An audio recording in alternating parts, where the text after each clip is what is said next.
ఒకప్పుడు ఈ మూసీ నది నీటి ప్రవాహంతోనే కలకలలాడేది.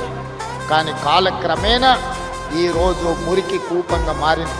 మూసీ అంటేనే మురికికి ప్రత్యేక పదంగా మారిపోయింది. ఎక్కడైనా మీరు చరిత్రను చూడండి, ఏ ప్రాంతంలో నీరు ప్రవహిస్తుందో ఆ ప్రాంతంలో నాగరికత పరిడవిల్లుతుంది. ఏ ప్రాంతంలో నదులు ఉంటాయో ఆ ప్రాంతంలో అభివృద్ధి ఉంటుంది.